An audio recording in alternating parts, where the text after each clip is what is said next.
Hi, and welcome to Effective Speaking. This is Speech Planning Basics. Don't watch this one first. Go back and watch your introductory speech, intro, assignment overview before you watch this one. But this one is actually covering your first speech step by step. In the former video, I said that I was going to cover things like the intro, the body, the conclusion, the IBC model a little more closely, and that's what we're going to be doing in this. So I'm going to talk about how to plan your speech, how to start from one, and then how to structure it. So this first speech, we're really just going to be going for basics. I'm going to watch how you guys do it, and then I will know what to address in the next videos. That's how this works. So let's get started. First thing that you need to do is brainstorm. So your topic in this is actually going to be a person, but as I said in the former one, you might want to pick one thing about that person that's very interesting. But for any speech, you want to start out with probably the most basic question. What am I giving a speech about?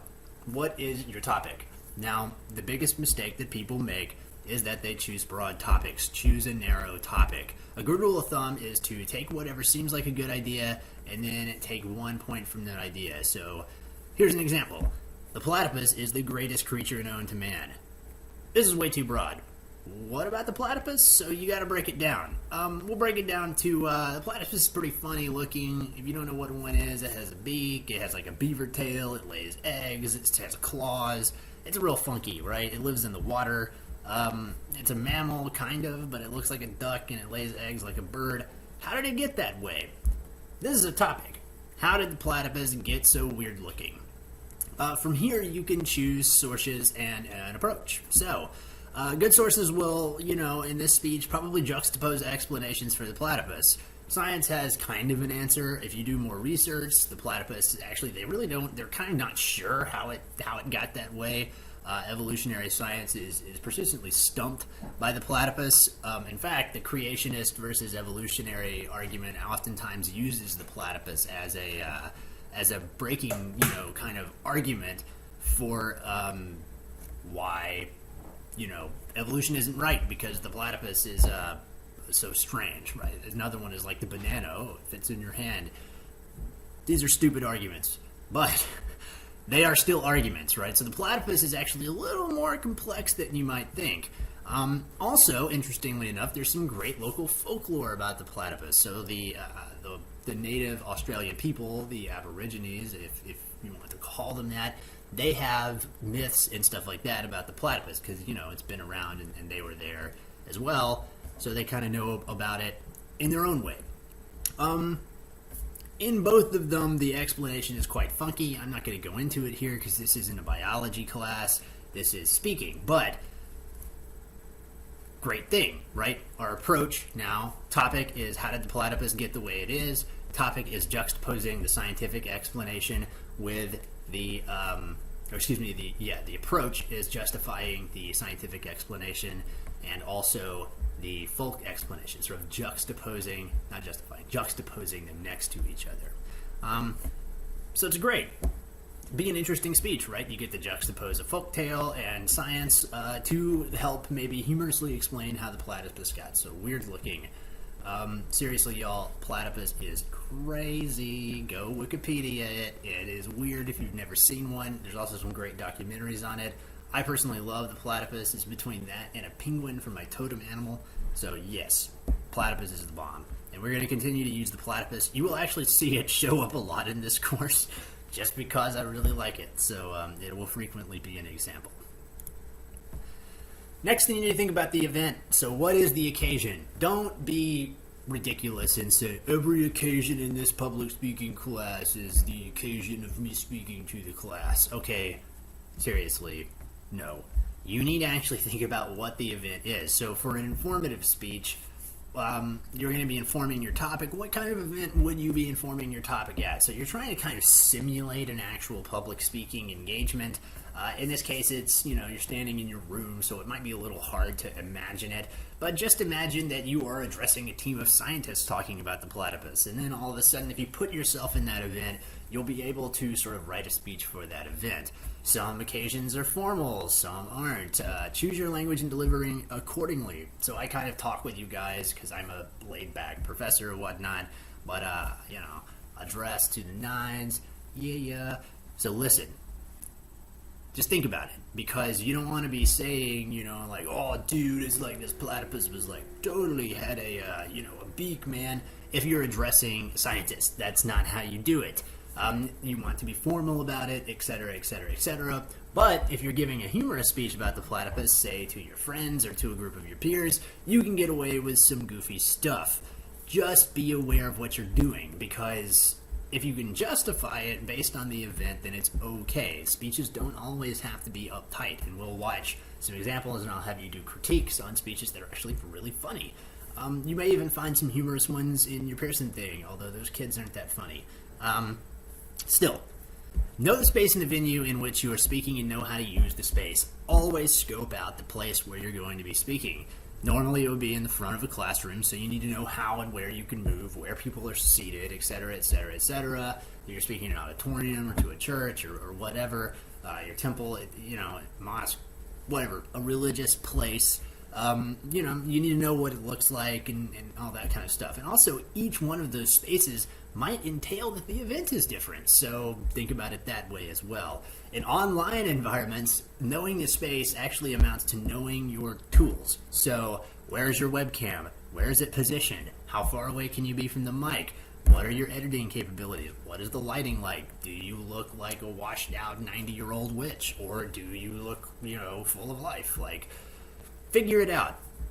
And that was covered in the last module's video when we looked at the TMC versus the CMC, or the computer-mediated version of the TMC. Finally, dress accordingly. Do not give speeches in clothing that is not suited for the event. Once again, if you're just sort of casually addressing your peers, yeah, sure, t-shirt and jeans, whatnot. If you're giving a speech on the beach, be in a bathing suit. It looks kind of weird if you're in a suit on the beach. But, don't slouch into a business meeting, in your sandals, and cargo shorts, unless you're tech support. They do what they want. But for the most part, be professional. Business casual is a go-to if you're not sure. So always, always, always be aware, unless the occasion demands otherwise. So a really formal setting, such as a toast at a wedding, you might wear a tux.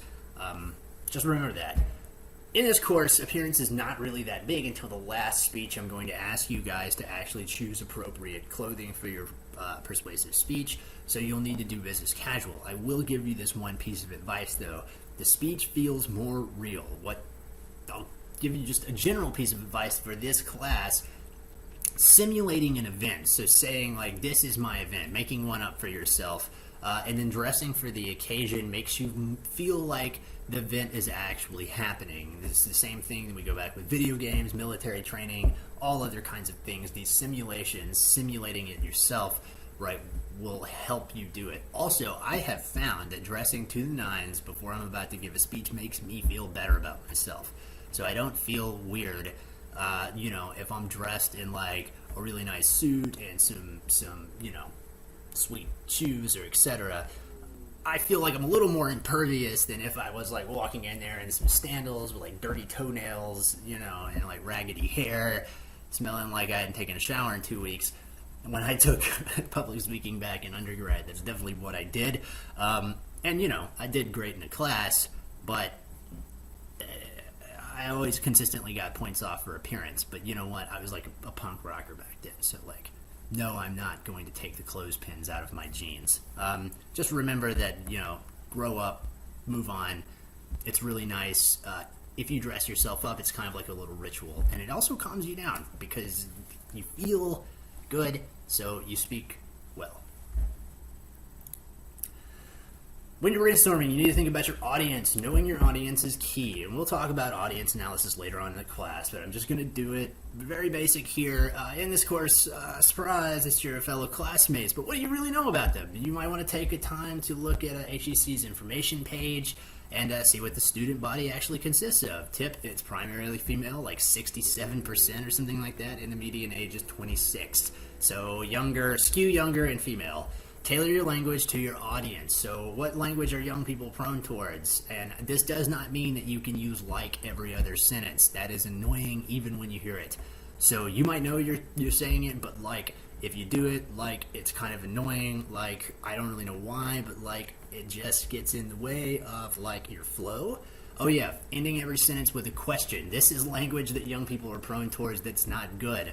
So, you're saying, oh my god, he's got a gun? No, that's not going to cause people to run if they actually have a gun. That's just going to be like, wait, what? Like, what? So, don't do it. Don't do any of that stuff. Okay, we'll talk about delivery later, but I just did it. But you saying it too much, that's the other thing. If you repeat these mistakes, they'll get ingrained. Saying all those times in a row, I almost started doing it. So please practice good habits. Try watching your ums, your uhs, your likes, your knows. That's a northern thing, In Canada, I believe it's a.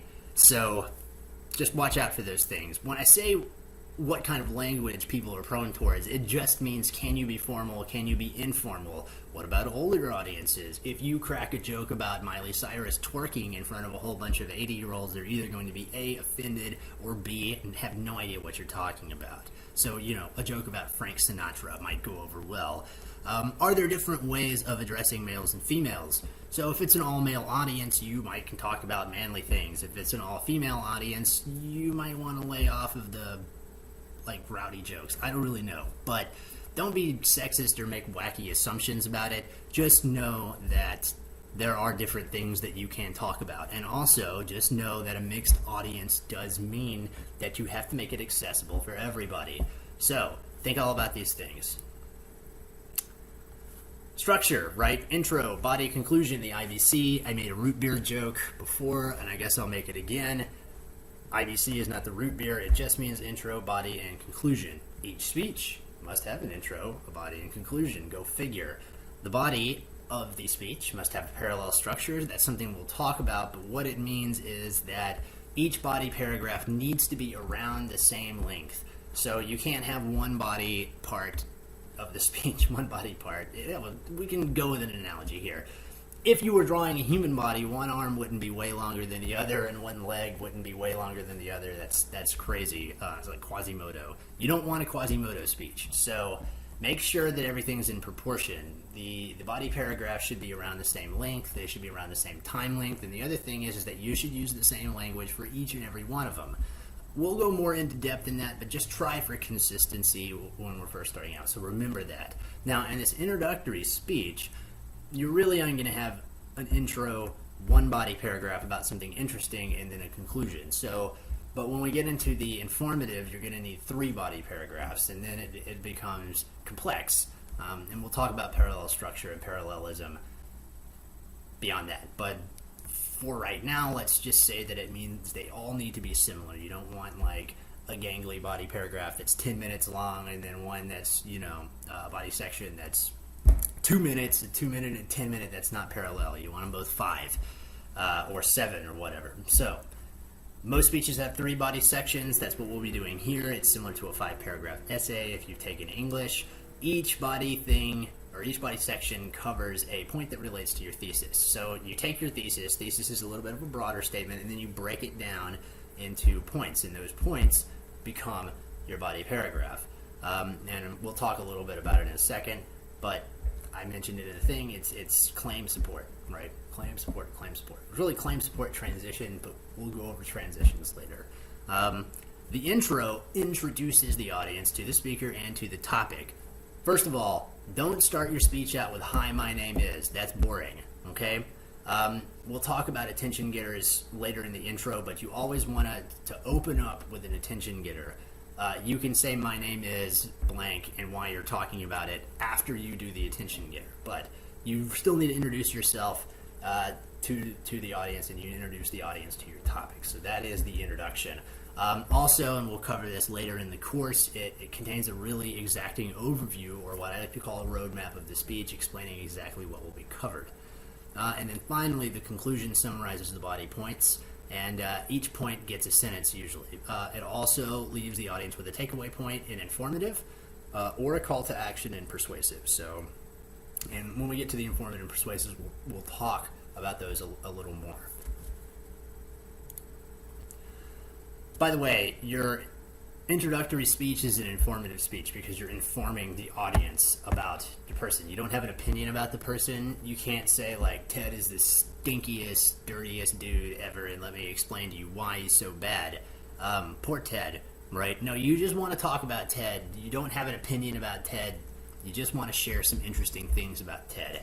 So, Ted might be stinky because he doesn't believe in bathing. That might be an interesting point to talk about Ted, but you can't do it in a positive or negative light. You want to find out why Ted doesn't like bathing. The objective point is that if he's stinky, it's not a good or bad thing. He just is. So, it makes some sense, hopefully. The intro contains two main features, an attention getter and a thesis. So these are the two things that you need to have in every intro. That's why I say don't start the speech out with "My name is," like that Eminem song, okay? You need to start it with an attention getter. So let's say that Ted is a bodybuilder, and we'll go back to the example that I used in the introduction speech. You might want to open with some descriptive language. Can you imagine having 370 pounds strapped to your back on an iron bar?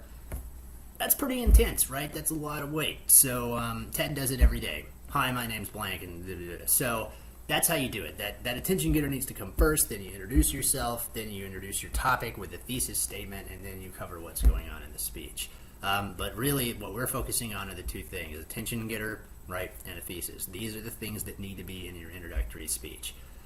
Don't worry, we'll learn how to do each in this course, but for now, just know that an attention getter is an interesting fact, figure, a story, and your thesis is the kernel of your audience. So, example, right, there are many explanations for how the platypus came to be. That's your thesis. We're going to cover two. That would be your roadmap. We're going to cover the Aboriginal folklore, and we're going to cover the scientific explanation. So you see how this rolls. It's pretty simple, and interestingly enough, public speaking is can be. And in this class, we're definitely going to learn a formulaic variety of it, where you have a formula, and whatever you do or whatever you decide for each event or whatnot, it fits into that, and you use that formula to make your speech. It's very useful, and interestingly enough, if you're going to take a whole bunch of English courses, this will help you as well, because the 5-paragraph essay follows the same formula, and if you write like you talk, your English teacher is going to like you. Well, hold on. If you write like you talk when you talk correctly, your English teacher is going to like you. Body. Body contains support for your thesis. So this is where you explain your thesis in depth. We said that we were going to cover the platypus and the explanations for how it came to be. This is where we actually follow up on that and say that we're going to do two things, right? The platypus's strange appearance comes from the native, or it could either come from the Australian native people's folklore, or it comes from science. These are both competing explanations. You then support this claim by covering what both explanations are with sources. In this speech, you don't need sources because your source is the interview. And if you go in and you look at the sources thing on the Pearson MyLabs, right, it'll tell you that an interview is a source. So you already have your source made for you. It's that person. But when we get into formative persuasive, you're going to have to do research. I know, cry, but welcome to the rest of your life. So, it's claim support. Aboriginals say the platypus came from the moon. Support it. Tell the story, right? Second, evolutionary theorists believe that the platypus is a remnant of when mammals split from birds. Support it, right? Because it's a beak, and then it has a beaver tail and fur, and then it has like eggs. And most people don't know this, but the platypus is poisonous, so it has a claw underneath its paw, and there's enough poison pack in there to make you lose your leg or kill a large dog. So they're poisonous. Most people don't realize that. So it's like a raptor claw.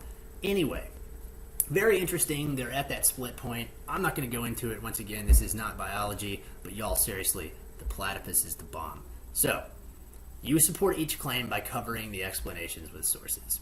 Back to the point. I don't know if you've noticed, I'm prone to tangents. Finally, the conclusion. The conclusion is the shortest thing in the paper. Your introduction is going to be kind of long, like at least like a good-sized paragraph. Each body paragraph needs to be parallel, but they're pretty well-sized. The conclusion's short. The first thing that you do in your conclusion, you're going to summarize your thesis in points in about 3 to 4 sentences. You're going to cover what you just went over. So really each body point kind of gets a sentence. Trust me, I know it seems repetitive, but as a teacher, I think I repeat this. I repeat how repetitive I am, because repeating yourself a lot helps people to remember what you said.